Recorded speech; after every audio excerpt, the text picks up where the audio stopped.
I want to turn.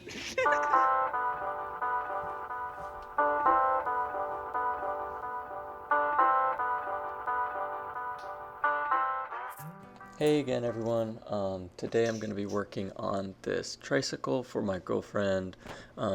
Due to a series of stolen bicycles as a child, she never learned how to ride a two-wheeled bike, and I wanted her to be able to ride along with me. So this is the best way to do that. I ordered it online, so it's all in these parts, and I'm going to get it put together.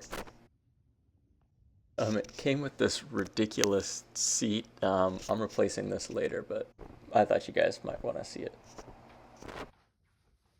So, as every good build starts out, I'm reading the instructions. They're pretty good, pretty well laid out, so that was nice. This is not the most expensive tricycle kit out there, so and that's very clear in the parts included, like this derailleur, just some Tourney knockoff, undoubtedly. So I'm replacing this. I have an extra Shimano Alivio that I'm going to get right now. And here that is. I believe this is like a mid-range road derailleur. I mean, it works. It's pretty decent. It's just nicely. I think these like mid-range Shimano subgroup sets don't get a lot of attention because they're obviously mid-range. Everybody wants the Dior or the 105 or the Ultegra, super great. But I think for everyday people that aren't roadies or someone real special, these work great. Yeah, I've not had an issue with it. I put a bigger cog on the bottom. I'm read somewhere that helps with wider range cassettes. This is not a wide range 7-speed cassette, but maybe it helps with shifting. And if I want to change out the cassette at a later point to something wider range, that'll be even easier. There's no harm in having the extra teeth in the cog.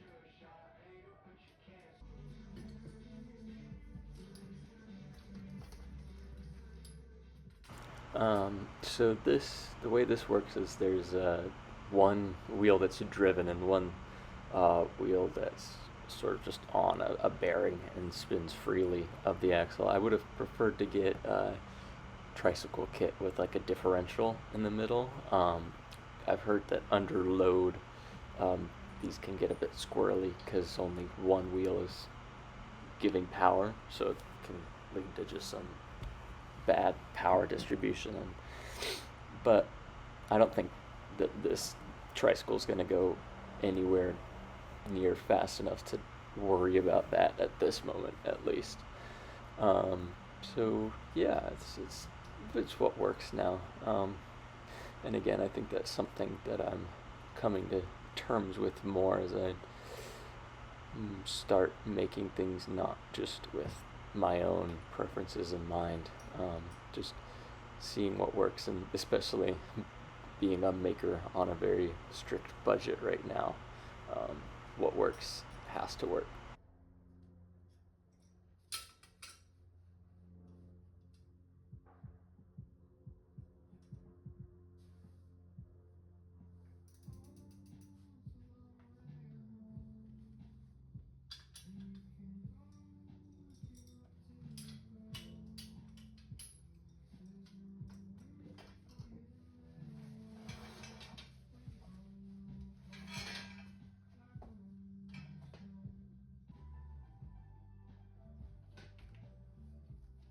So I apologize for all the cuts in this video.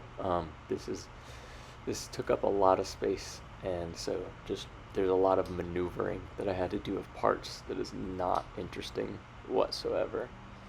Um, and yeah, that's why it just keeps jumping around.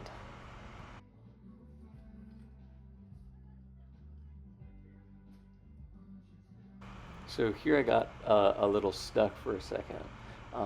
When I put the left wheel on, uh, it was much closer to the sort of frame than the right wheel, and it didn't seem like the spacing was even though this little metal spacer that I just put on matched the spacing to the hub, at least from the sort of connector that held the drive wheel against the shaft, sort of in phase with the shaft.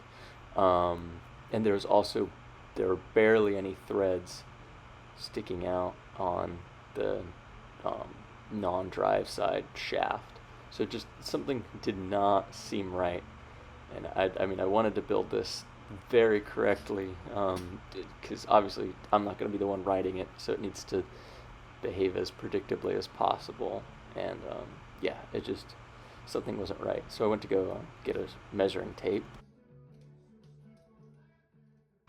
and but they were just this. They were totally not the same distance from the main body of the or like that main geared system in the middle, which also houses the brake, which is a drum brake, which I've never really worked with before.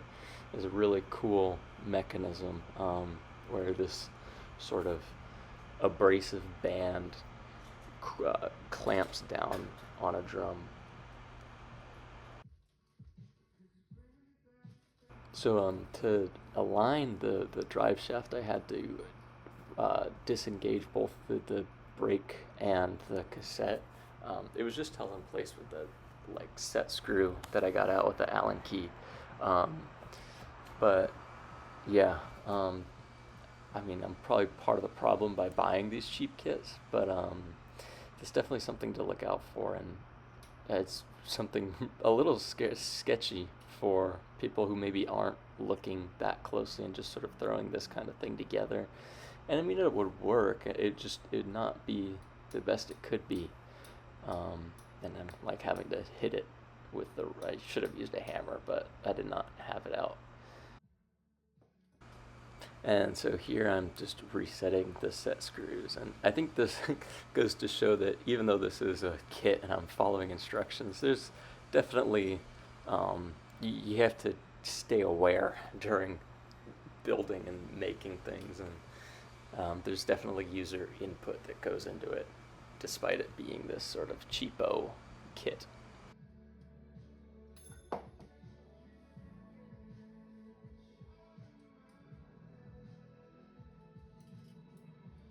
And just to, as a disclaimer, I did look all over Facebook Marketplace and um, eBay and all that jazz for a tricycle, just that was local or used or something that wasn't a new kit from wherever. But there was nothing, everything was either way overpriced, the sort of, I know what I have type deal, or just people not really knowing that bikes don't hold value like that. And it made it very hard to find something so specific. And usually it's not that difficult to find a used bike, and I'd always encourage finding something used, especially for a project like this where so much time is going into making it. And I have plans to edit this bike in the future and make it more unique and better than this sort of really sort of, I mean, it's not a bad bike by any means. It's all steel and it's all sort of, it's well welded and not going to fall apart, but it's also, there's a lot of things that can be improved. Um, and I think that a kit like this, especially for someone like me who, I know a bit about bikes, but I'm not a proper mechanic or anything. I just like building things. It serves a nice purpose, fills a nice niche, and it'll be a great jumping off point for something better in the future. So yeah, while buying new stuff, I don't like doing it. There's sometimes reasons for it, and it's not the worst thing in the world.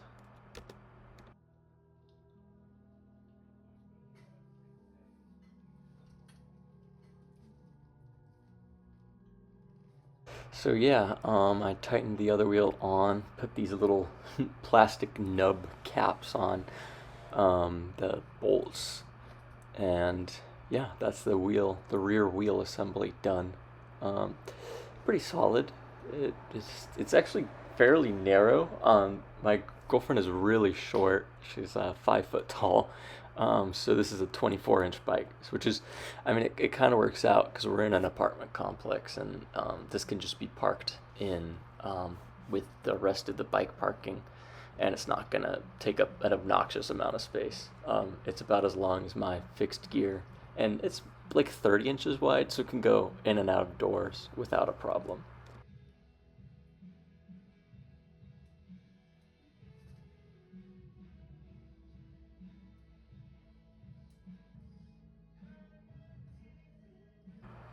So here I was noticing there's a lot of resistance when I try to turn the wheel. I was just sort of maneuvering it around, and the right wheel, the drive side wheel that's attached to the drive shaft, was just, you could see it's like not spinning freely at all. At first I thought it was I had tightened the cassette on too tight, like against the chassis, but I realized that the drum brake was, the band had gotten caught inside when uh, I had to retightened it. So yeah, it was causing a lot of resistance, and I had to readjust that to fix it.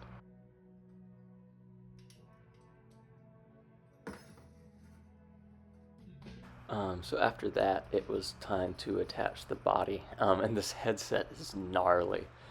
It's super ratchety, but it works, and it's fine for now. And again, this bike is not going fast enough to where that really matters. But I'll need to replace that in the future for sure. I also thinking about putting maybe a old school BMX fork on it. It's got a 1 inch threaded head tube, so that's kind of difficult. But I know that those exist. I think there's like a fork called the landing gear, and they're chrome, which is pretty sick. So thinking maybe getting that in the future or something. So I first had to remove these like bolt spacers. There was an included tool that worked for about the duration of this build, and then I immediately sheared it while trying to use it on something else. It was just probably some stamped metal um, junk, but yeah, there were these little spacers so that the mounts didn't get bent. Theoretically, although I had a lot of trouble aligning the frame with the sort of rear chassis bit. Um, it was just a lot of fiddling with it back and forth to get it straight at a right angle to each other. It's just two bolts that hold it in, so it's kind of nice. You can switch out the rear chassis with a different frame if you wanted.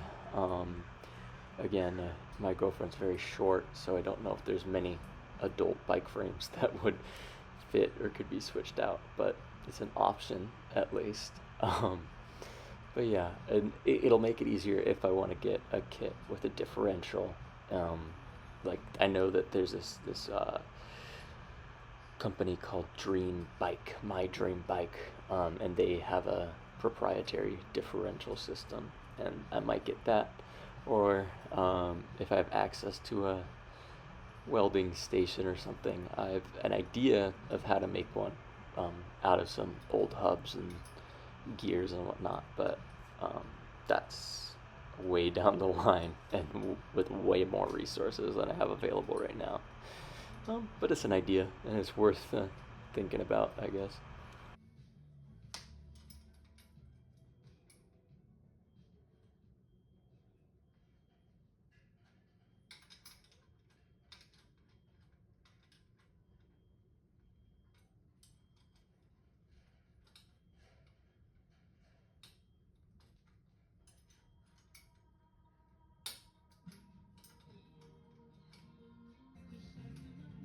So, yeah, again, cheap kit. The alignment was just really frustrating to get these two to mesh properly without it being skewed.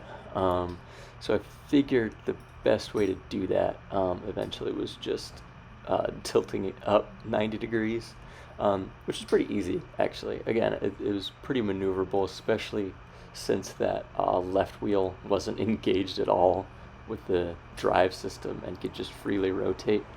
Um, but yeah, eventually I sort of got it straight enough. I think it rides fine, so I'm guessing it's straight. I have no way to prove that it's straight, and it might come out of whack, and I might need to straighten it again. But it was doable. It just took some patience and trying and retrying, but it got there.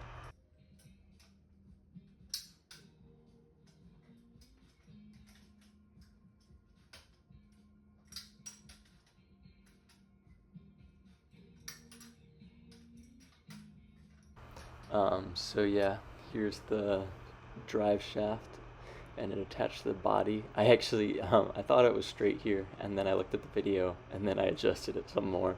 I think it is a little crooked here, but yeah, it just took a lot of going back and forth and back and forth.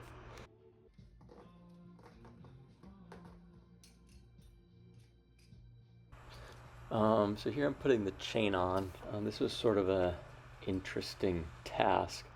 Um, it, it's a really long chain. Um, I mean, it's the right length, but it has to go probably an extra 5 inches both ways, just due to the length of the body with the added rear chassis. So it was a little frustrating to work with. And then the derailleur, it's hard to see here, but it would get caught between um, this like little bar that I guess provided reinforcement to the drive shaft, and um, it just made it very frustrating to sort of weave the chain around and attach it. So this took much longer than it needed to.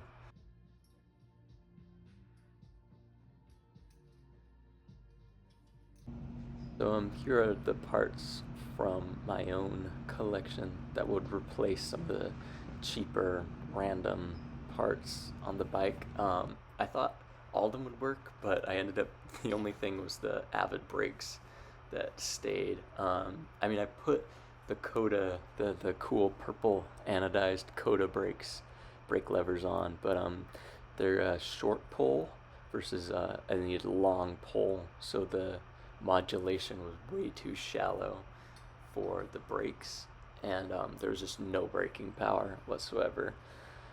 But yeah, I'm just putting those up. The shifter is some off-brand Shimano knockoff, but it works really well actually.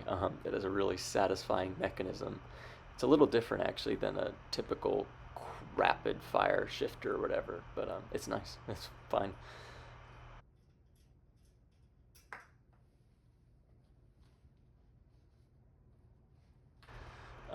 So here I'm replacing the brake levers themselves. They're just some stamped metal something, not branded or anything, and they had these very rubbery brake pads on them. Definitely not some kind of actual braking compound, but probably just plain rubber. Which the back brake, while it's pretty cool, is not the strongest. So I wanted to make sure that there was some at least decent brakes up front. So yeah, I put the Avid brakes on, just some old V brakes I had. They work much better than these flimsy stamped ones.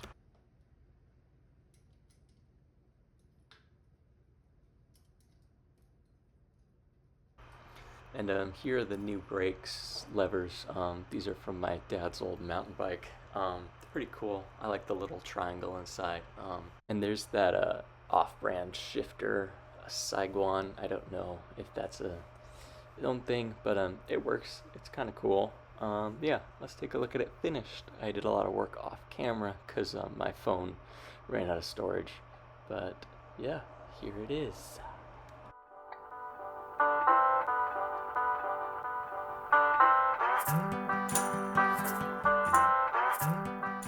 So yeah, I think this actually came out pretty sick. I like the fenders, I like the basket, all this stuff that makes it look a little classier, and the green is nice. Definitely hides a little bit of the fact that it was a kind of cheapo kit online. But yeah, I got a lot planned for it. I kind of want to put some BMX cranks on it, obviously the BMX fork too, some new handlebars. I think they're too tall as is, but yeah, lots to come. Thanks, bye.